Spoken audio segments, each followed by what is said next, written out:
ముందుగా మనందరికీ గురుదేవులైన భీమనేని వంశీకరణ్ గురువు గారికి నా ఆత్మీయ ప్రణామాలు. ఇక్కడున్న మాస్టర్స్ అందరికీ నా ఆత్మీయ ప్రణామాలు. ఈరోజు సత్సంగంలో భాగంగా మహాకరుణ అనే టాపిక్ వంశీ సార్ చెప్పిన వీడియోస్ నుంచి ఆడియోస్ నుంచి తీసుకోవడం జరిగింది. మాస్టర్స్ మంచి టాపిక్, చక్కగా దీని నుంచి నేను కూడా చాలా నేర్చుకున్నాను. చాలా డౌట్స్ దీనిలో ఉన్నాయండి. నాకైతే కొన్ని డౌట్స్ క్లియర్ అయినవి. నాకు అర్థమైనంత వరకు మీకు నేను ఎక్స్ప్లెయిన్ చేసి చెప్తాను.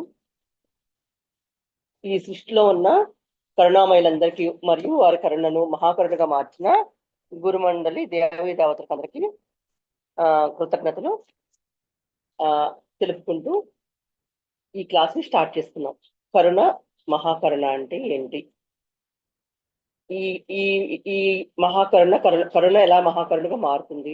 ఈ మారటం వల్ల ఉపయోగం ఏంటి? మారకపోతే జరిగే నష్టం ఏంటి? ఇదంతా మనం క్లియర్ గా తెలుసుకుందాం. ఈ కరుణ మహాకరుణగా ఎప్పుడు మారుతుందంటే ఆ గుణాలని యాస్టీస్ గా అంగీకరించడం వల్ల కరుణ మహాకరుణగా రూపుదిద్దుకుంటుంది. అదే గనక ఆ కరుణ మహాకరుణగా మారకపోతే ఏమవుతుందంటే అహంకారంగా మారుతుంది. ఇంకా మన చైతన్యానికి గమ్యం కరుణ అంట. అది ఎలా అవుతుంది? మన చైతన్యానికి గమ్యం కరుణ ఎలా అవుతుంది అది కూడా దీనిలో సార్ మనకి చక్కగా అర్థమయ్యేటట్టుగా ఎక్స్ప్లెయిన్ చేశారు. ఇక అంతేకాకుండా పశ్చాత్తాపం కలిగిన వాడికి కరుణ ఎలా అవుతుంది? భావోద్వేగం వేరు, కరుణ వేరు. కరుణ లేని మానవుడు సుగంధం లేని పువ్వు వంటి వాడు. కరుణ ఉంటుంది, అది ఎక్కడో లోపల ఉంటుంది. అది ఎప్పుడు మహాకరుణగా మారుతుంది? అప్పుడే సుగంధం వెలువడుతుంది. అప్పుడు దివ్య మహర్షులుగా మనం ఏమవుతాము? దివ్య దేవతలుగా మారుతాం. దీని గురించి ఇవన్నీ ఎట్లా జరుగుతాయి ఏంటి అనే దానికి ఈ 5 పాయింట్స్ చెప్పుకుందాం. ఈ కరుణ మహాకరుణ అనేది ఇంతకుముందు విని ఉండకపోయాడు. కరుణ అంటే మనకు తెలుసు. ఈ మహాకరుణ అనేది ఎలాగా ఏంటి అనేది సార్ చక్కగా ఎక్స్ప్లెయిన్ చేశారు. ఈ 5 పాయింట్స్ అసలు కరుణ కావాలంటే ఏం చేయాలో చూద్దాం. అసలు కరుణ మానవుడు కాన్షియస్ గా భూమి మీదకి రావడమే కరుణతో వస్తాడంట. ప్రతి మనిషి మనం కాన్షియస్నెస్ అంటే ఎరుగుతో వస్తాం కదా, అది రావటమే ఆ కరుణ అనే దాంతో వస్తారంట. ఆ కరుణ క్రమక్రమంలో ఏమవుతుంది? ఆ కరుణగా మారుతుంది. ఆ మారినప్పుడే ఆ ఆత్మ యొక్క గమ్యం పూర్తవుతుందంట. నేను చాలాసార్లు అనుకున్నాను, అసలు ఎట్లా మనం భూమి మీదకి వచ్చి అసలు ఎందుకు వస్తున్నాం, ఏం చేస్తున్నాం? ప్రతి ఒక్క మనిషి వస్తున్నారు. చాలా మంది 90% ఏదో రావటం, పిల్లలకి గంట మళ్ళీ వాళ్ళని పెద్ద చేయడం, వెళ్ళిపోవటం. ఓకే, మానవ జాతిని నెక్స్ట్ దీనికి చేయడం కోసం వస్తున్నామా? ఇంకేం కారణం లేదా? ఇలాంటి డౌట్స్ వస్తుంటాయి. ఓకే, మనం ఇంకా తెలుసుకుంటాం, మన కర్మలు క్లియర్ చేయటము, ఇంకా జ్ఞానాన్ని పొందటం, అలాంటి విషయాలు తెలుసు. దాన్ని ఎట్లా అనేది ఇది కూడా ఈ మహాకరుణగా మారటం అంటే పూర్ణాత్మగా మారటం అనేది కూడా ఒక కారణం అని చెప్పేసి ఇక్కడ సార్ మనకి ఎక్స్ప్లెయిన్ చేసి చెప్తున్నారు. ఏంటి ఏమని ఈ మన కరుణని మహాకరుణగా మార్చడానికి మనం ఈ జీవితాన్ని తీసుకున్నాము. అనేక జంతు శిలాజాల్లో జన్మ తీసుకుని దాటి మనం మానవ రాజ్యంలోకి వచ్చింది. తెలుసు కదా, 84,000 జన్మలు అని చెప్తారు కదా. అవన్నీ జంతు జాలాలనే కాకుండా జీవజాలాలు కాకుండా శిలాజాల నుంచి కూడా మానవ జన్మకి వచ్చాం అనమాట. ఈ మానవ రాజ్యంలోకి వచ్చాం. దాని తర్వాత ఏమవుతాం? మళ్ళీ ఈ కరుణ మహాకరుణగా మారినప్పుడు చెప్తారు కదా, ఇంకా ఉన్నత లోకాలకు వెళ్ళాలి, కిందకి లోకాలకు వెళ్ళకూడదు, ఉన్నత లోకాలకు వెళ్ళాలి. ఏంటి తర్వాత ఈ కిన్నెర, కింపురుష, యక్ష, గంధర్వ ఇలాంటి దేవత లోకాలు చాలా ఉన్నాయి కదా. ఆ జన్మలకి ఇంకా ప్రయాణం ఉంటుంది, మన ప్రయాణం అనమాట. కొంతమంది ఏంటో మానవ జన్మలో కూడా వన దేవతలుగా మారిపోతారు కదా. నేను వేరే బుక్స్ ఉన్నాయి కదా, దానికి సంబంధించిన బుక్స్ వినే ఉంటారు మీరు చాలా సార్లు పుస్తకాల్లో. అవన్నీ దాటిన తర్వాతే నీ పేరేంటి? పూర్ణాత్మ. అవన్నీ దాటిన తర్వాత నీ పేరు పూర్ణాత్మ. నువ్వు పూర్ణత్వం సాధిస్తావు. అప్పుడు ఆ పూర్ణత్వం సాధించినాక నీకేమొస్తుంది? సృష్టి రచన చేసి శక్తి వస్తుంది. సృష్టి చేయవు. ఇది చాలా కష్టం కదా, మరియు సులువు. అసాధ్యమైతే కాదు. కష్టము సులువు, కానీ అసాధ్యమైతే కాదు. సో ఏంటి ఆ 5 పాయింట్స్? ఫస్ట్ పాయింట్ ఏంటి? ఇతరుల యొక్క గుణాలు యథాతథంగా అంగీకరించడమే కరుణ. ఇతరుల యొక్క గుణాలు ఏముంటే అది, వాళ్ళలో ఏ గుణం ఉంటే ఆ గుణాన్ని పూర్తిగా మనం అంగీకరించగలగాలి. దాన్నే కరుణ అంటాం. మనకి దీని గురించి చిన్నగా ఒక ఎగ్జాంపుల్ చెప్తుంది. ఎందుకంటే ఎగ్జాంపుల్ చెప్తే మనకి ఇంకా ఈజీగా అర్థమవుతుంది కదా. బుద్ధుడి దగ్గరికి ఒక మహాయోగి వచ్చాడంట. వచ్చి నా దగ్గర చాలా మహాకరుణ ఉంది, నా కరుణ ఉంది, అందరికీ ఇస్తాను అని అంట. సరే అన్నంట. అన్నాక అందరికీ ఇస్తాను కానీ ఒక్కడికి మాత్రమే ఇవ్వనంట. అతను నన్ను చాలా ఇరిటేట్ చేసి, అతను నా శత్రు ప్రతిక్ష నన్ను ఇరిటేట్ చేస్తూ ఉన్నాడు, అతనికి మాత్రం నా కరుణ ఇవ్వను, మిగతా అందరికీ ఇస్తాను అన్నాడంట. అంటే బుద్ధుడు అన్నాడంట, అట్లా ఇవ్వకపోతే ఎట్లాగా, అతనికే ఇవ్వాలి నువ్వు, అతనికి ఇవ్వకుండా శత్రువుకి కూడా కరుణ ఇవ్వకపోయినప్పుడు నువ్వు ఎలా అవుతావు, నువ్వెలా మహా యోగి అవుతావు అని చెప్పేసి బుద్ధుడు అడిగాడంట. ఎట్లా శత్రువుని కూడా ఎలా అంగీకరించాలనేది బుద్ధుడి కాన్సెప్ట్. ఆ బుద్ధుడి కాన్సెప్ట్ ఎక్కడి నుంచి వచ్చింది? కృష్ణుడి కాన్సెప్ట్ నుంచి. ఆ రెండు ఒకటే అంట. ఆ బుద్ధుడి కాన్సెప్ట్, కృష్ణుడి కాన్సెప్ట్ ఒకటే. కొంతమంది చూస్తే ఆ పెట్టబుద్ధి అవుతుంది, కొంతమంది చూస్తే మొట్ట బుద్ధి అవుతుంది అంటాం కదా, మీరు చాలాసార్లు వినే ఉంటారు ఈ సామెత. మన కొంతమంది మనుషులు చూస్తే బాగా నచ్చుతారు, చాలా ఫ్రెండ్లీగా దగ్గరగా కనిపిస్తారు. కొంతమంది మనతో ఎంత ప్రేమగా ఉన్నా కానీ మనకేంటో వాళ్ళతో సెట్ అవ్వదు, ఎక్కువ మాట్లాడడం, ఫ్రీగా ఉండడం, వాళ్ళంత ప్రేమగా ఉన్నా కానీ ఏంటంటే ప్రేమగా ఉన్నా లేకపోతే మనకు సెట్ అవ్వదు. ఎందుకంటే అది ఏవో పాస్టులు వాళ్ళకి ఉంటాయి. అట్లాగే ఆ అలా ఉండకూడదు. అలా దాన్ని దాని కారణం ఏంటి అనేది మనకు తెలియదు, కానీ అలా ఉండకూడదు. మరి దాన్ని ఎలా తీసుకోవాలి? మనసు బుద్ధి రకరకాల మాయ చేసి మనంట మహాకరుణ వైపు వెళ్లకుండా చేస్తుందంట. కానీ మనం ఏం చేయాలి? ఇది మన ఉన్నతికి అనుకొని శత్రువుని కూడా క్షమించాలి. ఎందుకు? వాళ్ళని క్షమించకపోతే మనం కూడా మళ్ళీ శత్రువుగా జన్మించి వాళ్ళతో పాటు మనం కూడా నరకాన్ని అనుభవించి, వాళ్ళు మనం కలిపి ఆ నరకాన్ని స్వీకరించి ఇద్దరం కలిసి అనుభవించాలి. మనకు అవసరం. సాయిబాబా బుక్స్ లో వాటిలో కూడా మనం విన్నాం కదా, ఒక పాము కప్ప స్టోరీ, సాయి చరిత్రలో.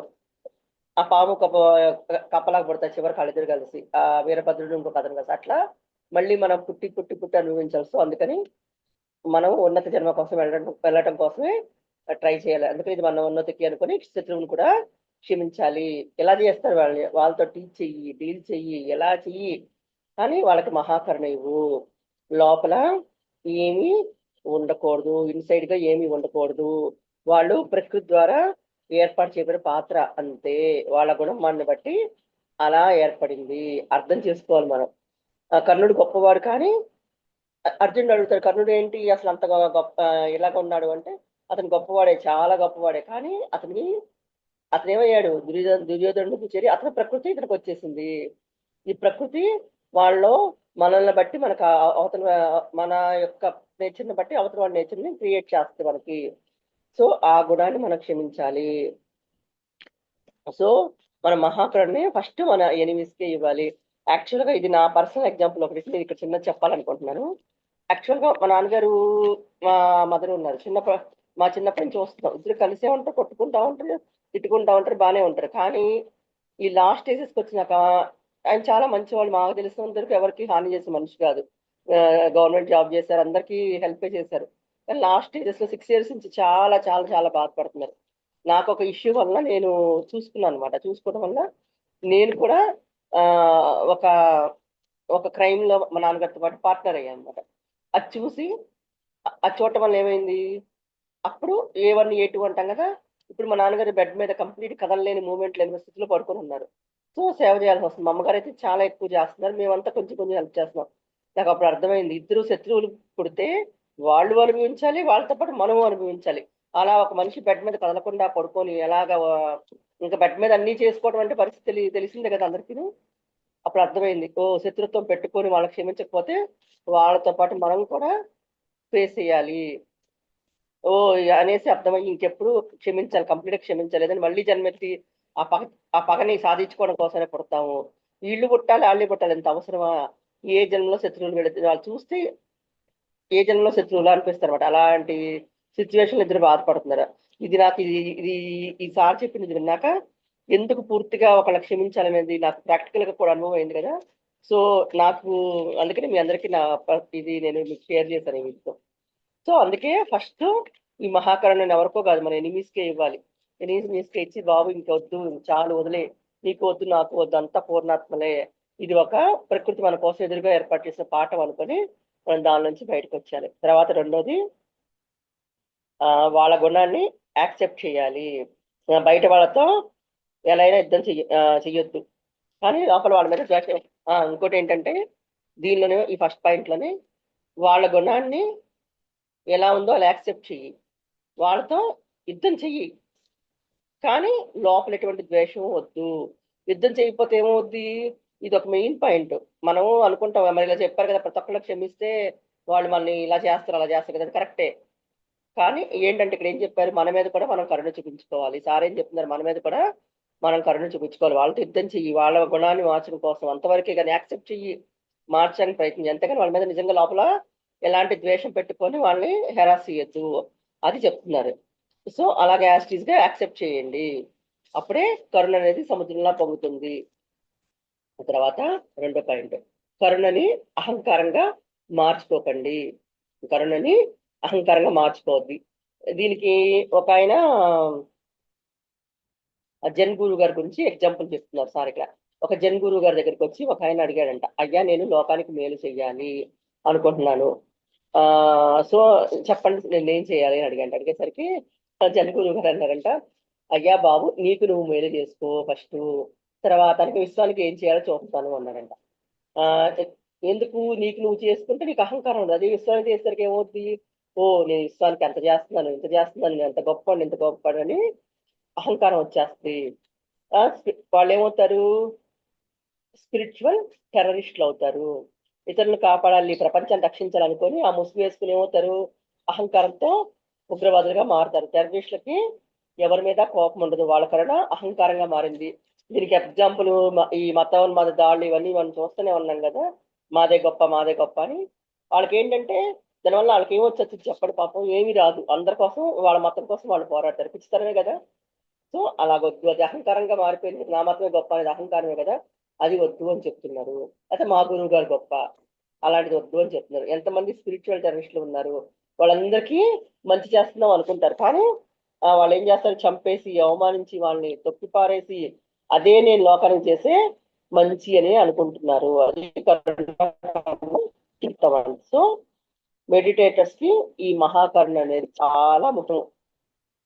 ఏ గురువు విమర్శించలేదు, ఏ గురువు ఇంకో గురువుని జడ్జ్ చేస్తూ కూడా ఎక్కడ మనకు కనపడలేదు. సృష్టి మొత్తం ఎక్కడైనా వెతుక్కున్నా ఈ దాని యోగైన వాళ్ళు వాళ్ళు ఎవరిని చేస్తూ కామెంట్స్ చేస్తూ కనపడలేదు. కానీ తల వేసే వాళ్ళు వేరే ఉంటారు. వాళ్ళు ఎక్కడుంటారు, గురువు కింద. కరుణ అంటే ఏమీ లేదు, అభ్యసించాలంతే. అంతేగాని ఆ కరుణ అనే ముసుగు వేసుకుని అహంకారంగా మార్చుకోవద్దు. ఆ గురువు కింద ఉండే వాళ్ళు వాళ్ళ జ్ఞానోదయం కాదు కాబట్టి అసలు చూడండి, మన కలెక్టర్ దగ్గరికి వెళ్ళాలనుకుంటాం, కలెక్టర్ బాగానే పిలుస్తారు లోపలికి, ఆ కలెక్టర్ దగ్గర ఉంటే ఒంటరి చూడండి గొడవ చేస్తారు, అదే టైప్ అన్నమాట. అట్లా వద్దు అని చెప్తున్నారు. సృష్టిలో మీరే కాదు, మనమే కాదు, మనం ఒక్కరమే లేము, చాలా దైవశక్తులు ఉన్నాయి. మనం ఒక్కడమే గొప్పలుగా, చాలా మంది సాధన చేసేవాళ్ళు మహర్షులు యోగులు ఎంతో మంది, ఎంతో మంది ఉంటారు. మనం చాలా యూట్యూబ్ లో వాటిలో వీడియోస్ చూస్తూ ఉంటాం కదా, ఇవి యానిమల్స్ కూడా ఈవెన్ ఈ కోతులని కుక్కలని అవి కూడా చక్కగా, పాములని ఎంత చక్కగా దేవుడి దగ్గర పూజలు చేస్తా ఉంటాయి చూడండి. మరి అంత చిన్న చిన్న జీవులే అవి కూడా చేస్తున్నాయి. సో దైవశక్తులు అవన్నీ ఉన్నాయి, ఎన్నో ఉన్నాయి. వాళ్ళందరూ కూడా ఎంత కరుణతో ప్రవర్తిస్తారు. సో ఎరుక తెచ్చుకోండి, తెచ్చుకున్నప్పుడే ఈ కరుణ మహాకరుణగా మారుతుంది. తర్వాత మూడో పాయింట్, మీ చైతన్య యొక్క అంతిమ వికాసమే మహాకరుణ. పైనుంచి ఏమైంది, ఆ పైనుంచి కిందకు వచ్చింది ఆ మహాకరుణగా మారటం కోసమే.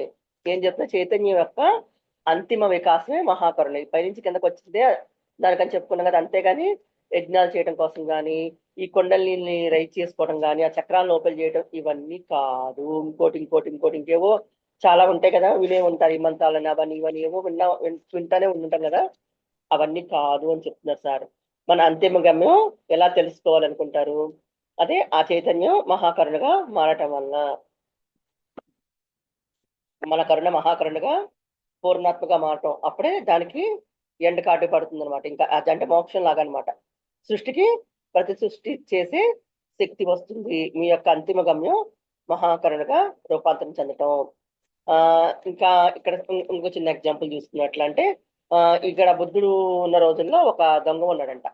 అతను చాలా మందిని చంపేశాడంట, చంపేశాడు. చిన్న బతికేం బతుకుతూ ఎట్లాంటి బతుకు నాకు వద్దు, చక్కగా బుద్ధుడు వాళ్ళు చూడు ఎంత బాగా హాయిగా ప్రశాంతంగా ఉండి ఏదో దొరికింది ప్రశాంతంగా బతుకుతున్నారు, నాకు ఎందుకు ఇలాంటి జీవితం ఇచ్చే భగవంతుడా, నాకు ఇది వద్దు, ఇలాంటి జీవితం వద్దు, నేను చక్కగా ఉండాలి, నేను కూడా వాళ్ళగా దీక్ష తీసుకోవాలి అని చాలా బాధపడి పశ్చాత్తాపడ్డాడంట. పడ్డాక ఏం చేశాడు, సరే అని బుద్ధుడి దగ్గరికి వెళ్ళాడు, గేడు దగ్గరికి. అక్కడ అక్కడ ఉంటారు కదా మహాకరుణామయులు, వాళ్ళెవ్వరు గురువు దగ్గరికి రానివ్వరు. ఎందుకంటే ఇతను దొంగ ఇట్లా అంటాడు లోపలికి వస్తాడా అనేసి వాళ్ళు రానివ్వలేదు అనమాట. అలాగా ఉండకూడదు అని చెప్తున్నారు ఇక్కడ. సో వీళ్ళంత జ్ఞానోదయం పొందలేదు కదా, అందుకని రానివ్వరు. నువ్వు దొంగ పోరా అంటారు. ఇది మనం గుర్తుపెట్టుకోవాలన్నమాట. ఇట్లా ఇలా ఉండకూడదు. ఒకడు పశ్చాత్తాపడి మన దగ్గరికి వచ్చినప్పుడు వాళ్ళని విమర్శించకూడదు, ఎత్తిపోడకూడదు అని మనం గుర్తుపెట్టుకోవాలి. సో ఇంకేం చేస్తారు, ఇతన్ని ఈ ఏరియాలోకి రానివ్వకూడదు, వీడు మంచివాడు కాదని చెప్పేసి శాసనం చేసేసారు. వాడు ఏం చేశాడు వాడు ఎలాగైనా సరే బుద్ధుని కలుసుకోవాలి అనుకొని గట్టిగా నిర్ణయించుకో మళ్ళీ వచ్చాడు. మళ్ళీ వచ్చి ఏం చేశాడు, గోడ దూకేశాడు. గోడ దూకేసి బుద్ధుడి గదిలోకి వెళ్ళాడు. వెళ్ళేసరికి ఏమైంది, బుద్ధుడు లేడు అక్కడ. లేడు, భిక్షాటనకి వెళ్ళాడు. ఆ టైం బాగాల. ఏం చేశాడు, మిగతా వాళ్ళు చూసారు, కరెక్ట్గా అదే టైంలో మిగతా వాళ్ళు చూసి పట్టుకున్నారు. పట్టుకొని దొంగ దొంగ దొంగ అని గొడవ చేసి కొట్టడానికి తిట్టడానికి రెడీ చేశారు అందరూ కలిసి. చూడండి, అంటే చెప్తున్నారు కదా సార్, అదే జ్ఞానం పొందకపోవటము, అతను ఏంటి అనేది ఆలోచించుకోవడం. అక్కడ సారిపత్రుడు అని ఒక అతను ఉన్నాడంట. అంటే బుద్ధుడి తర్వాత అట్లా నెక్స్ట్ ఇట్లా అనమాట. ఆయనకి ఒక శక్తి ఉంది, అదేంటంటే గత జన్మల్ని చూడటం. ఆ చూసే శక్తి ఉంది. రండి ఇతను తీసుకురండి, నా ముందు కూర్చోబెట్టండి అన్నాడు. అనేసరికి తీసుకొచ్చి ఆయన ముందు కూర్చోబెట్టాడు. ఎవరి ముందు, ఆ సారపత్రుడి ముందు ఈ దొంగ అనే వాడి వ్యక్తిని తీసుకొచ్చి కూర్చోబెట్టాడు. తీసుకొచ్చాక కళ్ళు మూసుకొని చూశాడు. అతని 84,000 జన్మల్లో 84,000 హత్యలు చేశాడంట. ఇక చూడండి, ఇక అంతే, ఇక అమ్మో ఇతను మామూలుడు కాదు బాబోయ్, ఇన్ని హత్యలు చేశాడు, ఇతను తీసుకెళ్ళిపోయాడు మహాపాపి, కాళ్ళు చేతులు కట్టేసి అవతల పాడేయండి ఇతన్ని, ఈ చుట్టుపక్కల నుంచి దూరంగా ఉంచండి అని చెప్పేసరికి అతను బాధపడి ఏడుస్తున్నాడంట. అవునా, నేను అన్ని హత్యలు చేశానా, నేను ఎంత దుర్మార్గున్నా, నన్ను అసలు పడేయటం కాదు, నన్ను చంపేయండి చంపేయండి, ఎంత దుర్మార్గున్నా, ఎంత పాపం ఉంది నా పక్కన అని చెప్పేసి అతను తల కొట్టుకొని ఏడుస్తున్నాడంట రక్తం వచ్చేట్టుగా. కరెక్ట్ గా అదే టైంలో బుద్ధుడు లోపలికి ఎంట్రీ ఇచ్చి ఆ బాబు రా అని చెప్పి ఓదార్చి అతని తలకి కట్టుకట్టి అతనికి దీక్ష ఇచ్చారు బుద్ధుడు. అప్పుడు బుద్ధుడు అద్భుతమైన వాక్కులు చెప్పారంట. ఏంటది, పశ్చాత్తాపం కలిగిన వ్యక్తిని క్షమించలేకపోతే ఇంకా ఏమి కరుణ నాయనా సారపుత్ర, ఆ ఆ పశ్చాత్తాపం కలిగిన క్షమించకపోతే ఏంటి నీకు ఉపయోగం అనేసి సారపుత్రుడు అడుగుతాడు. సరే, ఇవన్నీ ఇప్పుడు ఈ టైంలో బుద్ధుడు ఏం మాట్లాడారో ఈ ఇన్సిడెంట్ తర్వాత అవన్నీ ఒక బుక్ లో సార్ ఒక మంచి పుస్తకంలో సార్ సెర్చ్ చేసి తీసుకొచ్చి మన కోసం యాస్టీజ్ గా బుద్ధుడు ఆ టైంలో ఏం మాట్లాడో అవన్నీ ఇక్కడ మనకు చెప్తున్నారు. ఆ వాక్యాలన్నీ మనకు చెప్తున్నట్టుగానే మనం తీసుకొని విందాం అనమాట. ఏం చెప్పారు ఆయన బుద్ధుడు, నువ్వు ఒక మౌలిక సత్యాన్ని తెలుసుకోవాలి. విపరీతమైన అపరాధన భావనలో నలిగిపోతున్న వ్యక్తిలో పరివర్తన చాలా సులభంగా చోటు చేసుకుంటుంది. కానీ తాము చేస్తుంది మంచిదే అనుకొని వ్యక్తుల్లో పరివర్తన చోటు చేసుకోవడం కష్టం. ఇప్పుడు ఏంటి, ఒక మనిషి తప్పు అని తెలుసుకుంటే వెంటనే పశ్చాత్తాపడతారు. చాలా మంది మనం ఏం చేస్తాము, ఆ తప్పని తెలియకుండా మనం చేస్తాము. తప్పని తెలిస్తే కొంచెం సాధన ఉన్నవాళ్ళు చెయ్యరు, మనం తెలియదు ఆ తప్పు ఇంత పాపం జరుగుద్ది. ఇప్పుడు మన అనుకున్న వాళ్ళు ఇప్పుడు చూడండి, నేను ఒక నాన్ వెజిటేరియన్ ఫ్యామిలీలో పుట్టాను. అది తింటున్నాను చెప్పి నాకు అది ఓకే, అన్ని ఆహారాలు అది ఒక ఆహారం, మా ఫ్యామిలీలో నాకు అలవాటు అయింది తింటున్నాను అనుకున్నా. నాకు ఎప్పుడైతే అది బాధపడుతుంది, అది దానికి నొప్పి వస్తుంది, రక్తం కారుతుంది, మనకి ఎట్లా ఆ బాధపడతాం, అది బాధపడుతుంది అనే ఫీలింగ్ వచ్చినాక నాకు అది అమ్మ తప్పు ఇంత పాపం చేస్తున్నాను ఫీలింగ్ వచ్చింది. అంతవరకు తప్పే కదా అనిపించింది నాకు నా చింతనలో. ఆ తర్వాత మానేసిన ఒక 2 సార్లు మళ్ళీ నాకు అది మాయలాగా కమ్మేసిపోయింది. కానీ ఇది వచ్చినాక మార్పు వచ్చింది. సో మనం తప్పు చేస్తున్నాం తెలియకుండా అజ్ఞానంలో చేస్తున్నాం. సో అది అది ఇక్కడ సార్ చెప్తుంది, మంచి జరిగిన వ్యక్తిలో పరివర్తన చోటు చేసుకోవడం కష్టం. అందుకే ధార్మికులు రూపాంతరం చెందడం చాలా కష్టము, ధార్మికంగా రూపాంతరం చెందడం చాలా కష్టము. అధార్మికులు, దొంగలు రూపాంతరం చెందడం చాలా సులభము. అందుకే నా దగ్గరికి వచ్చిన ధార్మికుల గురించి నేను పట్టించుకోను, ఎందుకంటే వాళ్ళు చాలా కష్టపడి ధార్మికులుగా మారుతారు, మారిన వాళ్ళు ఇంకా వెనక్కి వెళ్ళలేరు కాబట్టి. అధార్మికుల గురించి పట్టించుకొని వారితోనే నేను ఉంటాను, ఎందుకంటే వారిలో పరివర్తన చెందే అవకాశం ఎక్కువ ఉంటుంది, వాళ్ళు ఏదైనా ట్రై చేసి మార్చొచ్చు. కాబట్టి నువ్వు ధార్మికుడు అని ఎప్పుడు భావించకు, నువ్వు చేస్తుంది ఒప్పు, ఇతరులు చేస్తుంది తప్పు అని ఎప్పుడు భావించకు, అలాంటి భావనలో ఎప్పుడు ఇరుక్కోకు. ఎందుకంటే తమ తప్పు ఒప్పులు ఎప్పుడు కలిసి ఉంటాయి కాబట్టి. వ్యక్తులు ఎలాంటి వారైనా వారిని అంగీకరించు, ఎందుకంటే వ్యక్తులు అలానే ఉంటారు, వారి తప్పు ఒప్పులు నిర్ణయించడానికి నువ్వు ఎవరివి, వారి తప్పు వారినే బాధిస్తుంది, వారి పప్పు వారిని ఆశీర్వదిస్తుంది, నీ ఖండన నీలో అహంకారాన్ని కలిగిస్తుంది, మహాకరుణ మాయమైపోతుంది. అందరూ ఇతరుల్లో తప్పును ఎంచుతూ ఉంటారు. దొంగతనాలు హత్యలు చేసే వాళ్ళు కూడా వాళ్ళు తప్పు చేస్తున్నామని భావించటం లేదు, లేకపోతే వారు ఆ పని చెయ్యరు. మనం అంటుంటే వారి అహం బలపడుతూ ఉంటుంది. కరుణతో ప్రేమతో తెలివిగా ఉండు, ఇతరుల గురించి నువ్వు ఎలాంటి తీర్పు చెప్పకు. అలాంటి స్థితిలో అసలైన అతిథి నీ దగ్గరికి వస్తాడు. అలాంటి అతిథికి ఆతిథ్యం ఇచ్చే స్థాయికి నువ్వు చేరుకో, అదే మహాకరుణ. ఇది బుద్ధుడు మనకు చెప్పిన విషయాలు. ఇది ఓషో గారు రాసిన కరుణ అనే పుస్తకంలో ఆ సార్ వెతికి మనకు చెప్పిన మాటలు. ఇది చాలా బాగుంది బుక్, అందరినీ వీలైతే ఒకసారి చదువుకోమని చెప్పి సార్ చెప్పారు. అర్థమైంది కదా? ఏంటంటే తప్పు అని తెలిసి మానేయగలిగితే మానేస్తాం, ధార్మికంగా మారిపోతాం. అది తెలిసి తెలియకుండా చేస్తారు కదా, ఆ వాళ్ళు ఆ ధార్మికంగా మారడం చాలా కష్టం. ఈ అధార్మికంగా ఉన్న వాళ్ళు ఎక్కువ గురువు పట్టించుకుంటాడు, వాళ్ళు మార్చి ఆ ధార్మికంగా మార్చడం కోసం. వాళ్ళకి ఏంటంటే తప్పు అని కూడా తెలియదు, తెలియకుండానే హత్యలు అవి కూడా తప్పేముంది, మన అవసరం కోసం మనం చేస్తున్నది ఏం తప్పు కాదు అనే స్థితిలో వాళ్ళు చేస్తారు. సో దీనివల్ల ఏంటంటే కరుణ నశించిపోయి ఏమవుతుంది, అహంకారం పెరుగుతుంది. దాన్ని మార్చుకో. అలాగే వేరే వాళ్ళని విమర్శించొద్దు, విమర్శిస్తే అహంకారం కలుగుతుంది, అదే చెప్తున్నారు సార్. కాబట్టి తెలివిగా ఉండు. నువ్వు ఎప్పుడైతే మహాకరుణలోకి వస్తావో అప్పుడే ఆ స్థితిలో నీ దగ్గరికి గొప్ప అతిథి వస్తాడు. అతిథికి ఆతిథ్యం ఇచ్చే స్థాయికి నువ్వు ఎదుగు. అంటే ఆ గొప్ప అతిథి ఎవరు? ఆ విశ్వాత్మ. అంత గొప్ప వ్యక్తి దగ్గరికి వచ్చే స్థాయికి నువ్వు ఎదగమని చెప్తున్నాను అనమాట. తర్వాత చైతన్య యొక్క అంతిమ వికాసమే కరుణ. దొంగని కానీ అజ్ఞానంలో ఉన్నవాడిని కానీ గుర్తించి హక్కును చేర్చుకున్నప్పుడే, క్షమించినప్పుడే నీకు మహాకరుణ కలుగుతుంది. అప్పుడు సారపుత్రుడు ఒక్క మాట అడుగుతాడు, మీకు ఇతన్ని ఎలా దగ్గర తీసుకున్నారు, 80,000 హత్యలు చేశాడు కదా అని అడిగాడు. అప్పుడు బుద్ధుడు అంటాడు, మంచి మాట, ఒక మాట చెప్తారు. ఏంటో తెలుసా? నువ్వు వెనక్కి చూసావు, నేను ముందుకు చూశాను, అయినా వెనక జమ్మలు చూశారు, అబ్బబ్బబ్బబ్బా అని చేదరించుకున్నారు. బుద్ధుడు ఏం చూసావు? అయిపోయింది, పశ్చాత్తాపడ్డాడు. గతం గత ఏం జరుగుతుంది, ముందు కూడా మారాడు, ఎలాగని గమనించారు. లేదు, ముందు మారాడు. గొంగళుడిని తీసుకెళ్ళకపోయాడు, కానీ చిత్తకపుచ్చులకని మనం ముట్టాక బుద్ధ చిలకని చూసి అతనేమో గొంగళ తిరుగుని చూశాడు అనమాట. చూసావా, ముందుకు చూసావు, నేనేమో ముందుకు చూసాను, వెనక్కి చూసాను అని చక్కగా చెప్పాడు. సో ఇలాంటి వ్యక్తి మన దగ్గరికి వచ్చినప్పుడు, అంటే జ్ఞానోదయ పుష్పం ఇతనికి వికసించింది, కరుణ వికసించింది, దానికి నువ్వు నీరు పోయాలి. ఎవరు ఎప్పుడు ఒకలాగా ఉండవచ్చు, ఉండకపోవచ్చు. నిన్నట్లాగా రేపు, రేపట్లాగా ఎల్లుండి ఉండకపోవచ్చు. అది కాలం నిర్ణయిస్తుంది. ఇది బుద్ధుడు మహాకరుణ గురించి చెప్పింది. ఈ యాగంలో, ఈ యుగంలో ఎవరు? ఈ బుద్ధుడే మహాకరుణ గురించి బయటికి తీసుకొచ్చి, వెలికి తీసుకొచ్చి చెప్పింది అనమాట. తర్వాత తర్వాత ఏంటి? భావోద్వేగం కరుణ కాదు అని తెలుసుకోండి. ఈ సినిమాల్లో వాటిలో మనం ఇది చూస్తుంటాం కదా, కొన్ని సీన్లు. వాటిలో ఏంటంటే పులి ఏం చేస్తే డిస్కవరీ ఛానల్లో పులి జింక రేసింగ్ చూపిస్తా ఉంటారు కదా, ఎక్కువగా చూపించినప్పుడు ఏంటో ఏమవుద్ది, అబ్బాబ్బా జింక తప్పించుకోవాలి తప్పించుకోవాలి తప్పించుకోవాలి, మనం ఇక్కడి నుంచి ఓ రన్నింగ్ కామెంటరీ ఇస్తుంటాం. ప్లేట్లో ఏముంటుంది? చికెన్ మొక్క ఉంటుంది, అవునా? మరి అది పాపం దాని నోట్లో చికెన్ మొక్క తీసేసి మనం మాత్రం తినాలనుకుంటాం. పులికి పాపం అది ఆహారమే కదా. సో అలా ఉండొద్దు అని చెప్పేసి చెప్తారు. ఇలాగే లియో టాల్స్టాయ్ గారు కూడా ఒక సంఘటన చెప్పారంట. వాళ్ళ తల్లి గురించి, ఎవరు తల్లి గురించి చెప్పకుండా విషయం చెప్పారంటే ఏంటంటే, ఆవిడ మూవీస్కి వెళ్ళినప్పుడు ఒక 5-6 ఖర్చులు తీసుకెళ్తారంట. తీసుకెళ్ళిపోయి బాగా ఏదైనా క్రైమ్ సీన్ వచ్చినట్టు కూర్చుని ఏడ్చుకుంటా తుడుచుకుంటా ఉంటుందంట. ఆయన ఏం చెప్పారు, ఇలాగా ఇవి ఏడుస్తుంది సీన్ లో, బయట మాత్రం డ్రైవర్ అక్కడ చలికి వణుకుతా నిల్చుంటాడు, అతని మీద జాలి ఉండదు, ఆయన పట్టించుకోరు. ఇది కాదు కరుణ అంటే. మీకు మహాకరుణ అనేది సముద్రం లాంటిది, పొంగి పొర్లుతూ ఉండాలి,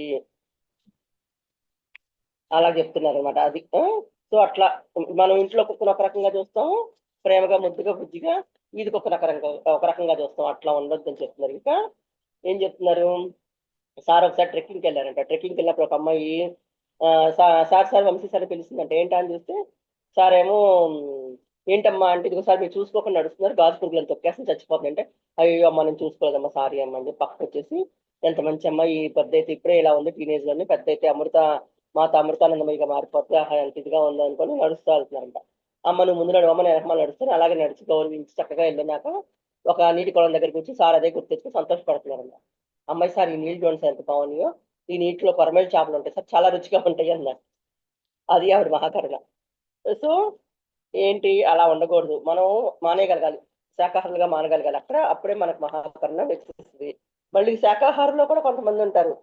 దానికి ఫర్ ఎగ్జాంపుల్ వాళ్ళ ఫ్రెండ్ దగ్గరికి ఒక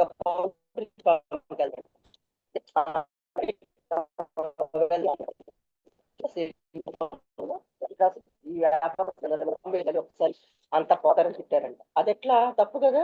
నీకు కోడి మీద ఉన్న ప్రేమ మనిషి మీద లేదా? ఇది జీవమే అది జీవం, అలా ఉండకూడదు. ఆ వ్యాపారి యొక్క దృక్పథాన్ని మార్చాలి, అతని కరుణ వైపు ఆ మార్చాలి, అంతేగాని బాంబ్స్ వేయటం కాదు. వాళ్ళ తప్పు వీళ్ళ తప్పు అనేవాడికి ఉగ్రవాదికి తేడా ఏంటి? వాడు జనం మీద మాటలతో రాళ్ళు వేస్తున్నాడు, ఇతని చేతులతో బాంబులు వేస్తున్నాడు. సో సమాజ హితం కానీ అంతా ఉగ్రమే. కనుక సాధకులు మహాకరుణ ప్రాక్టీస్ చేయాలి.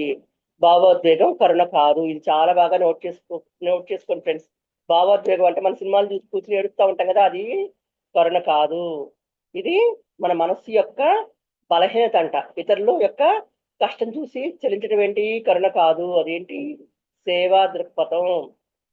మనం అబ్బా మనకి ఎంత కరుణ ఉంది, మనం ఏడుస్తున్నా కాదు, అది సేవా దృక్పథం అంట. తర్వాత నెక్స్ట్ పాయింట్, జ్ఞాన పుష్పానికి కరుణ సుగంధాన్ని అద్దండి. ఇది కేవలం జ్ఞానులకు అబ్బుతుంది. ఎవరి లోపలికి వాడు వెళ్ళినప్పుడే జ్ఞాని అవుతాడు. ఎన్నో మార్గాలు ఉన్నాయి జ్ఞానానికి. దానిలో ఆనాపానసతి సులువైన ధ్యానం. అదే మెయిన్ అనకపోయినా అది సులువైన ధ్యానం అని చెప్తున్నారు సార్ ఇక్కడ. సో భావోద్వేగాన్ని ఎప్పుడు ఎక్కడ ఎలా బ్యాలెన్స్ చేస్తాము అనేది ఇక్కడ నేర్చుకుంటారు. ధ్యానంలో కోపం ద్వేషం ఎక్కడ చేస్తాం? ధ్యానంలోనే. ఈ ధ్యానంలోనే కోపాన్ని కానీ ద్వేషాన్ని కానీ అక్కడే బ్యాలెన్స్ అయిపోతాయి. ఎక్కడైతే కరుణ అనే సుగంధాన్ని జ్ఞానానికి అద్దుతారో అది మహాకరుణగా మారుతుంది. సో కరుణకి సుగ కరుణకి సుగంధం పెట్టేయండి. ఆ సుగంధమే ఏంటి? ఈ 5 పాయింట్లు. ఈ కరుణకి ఈ 5 పాయింట్లు పెడితేనే మహాకరుణగా మారుతుంది. ఇంకా మనం మళ్ళీ ఒకసారి పాయింట్స్ అని ఒకసారి చెప్పుకుందాం. ఫస్ట్ పాయింట్ ఏంటి? కరుణని అహంకారంగా మార్చుకోకండి మార్చుకోకుండా ఒక పాయింట్. ఇంకో పాయింట్ ఏంటి? ఇతరుల యొక్క గుణాలని యథాతథంగా అంగీకరించండి. తర్వాత మీ చైతన్యం యొక్క అంతిమ వికాసమే మహాకరుణ. అసలు పైనుంచి కిందకు వచ్చింది ఆ మహాకరుణగా మారటం కోసం. అప్పుడే మనకి ఎండ్ అన్నమాట. అంటే ఏంటి? సృష్టికి ప్రతి సృష్టి చేయగలిగే శక్తి వస్తుంది.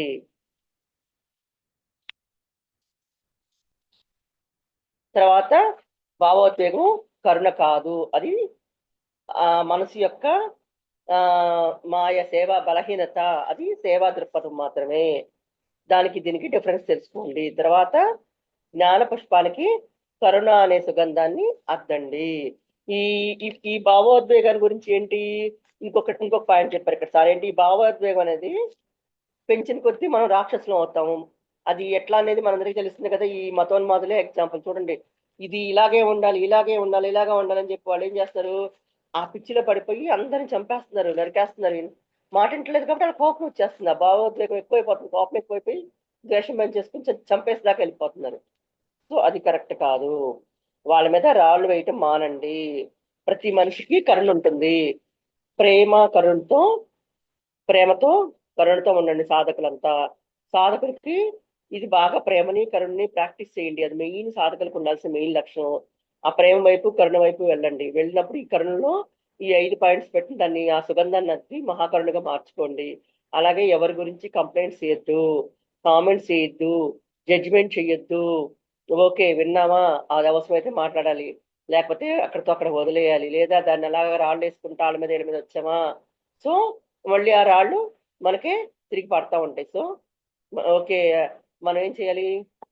No complaint, no judgement, no comment. Patriji గారు చెప్పారు కదా, అలాగే పంపిస్తారా దాన్ని మళ్ళీ రిపీట్ చేసి చెప్తున్నారు. అలాగా మన పని ఏదో మనం ఏదో చూసుకొని కరుణతో ప్రేమతో ఉండి కరుణని ముసుగు తీసేసి మహాకరుణ వైపు ప్రేమతో ఉండి ఆ సముద్రాన్ని మీలో పొంగించుకోండి. అప్పుడు మన చైతన్యం వచ్చిన అంతిమ గమ్యం జరుపుని మనకి ఎండకాటు పడి సృష్టికి ప్రతి సృష్టి చేయగలిగిన వాళ్ళం అవుతాము, పూర్ణాత్మలో విలీనం అవుతాము. ఇది సార్ నాకు చెప్పారు ఫ్రెండ్స్. నాకు అర్థమైనంత వరకు మీకు ఎక్స్ప్లెయిన్ చేశాను. ఈ అవకాశం ఇచ్చిన అందరికీ ధన్యవాదాలు. Thank you very much.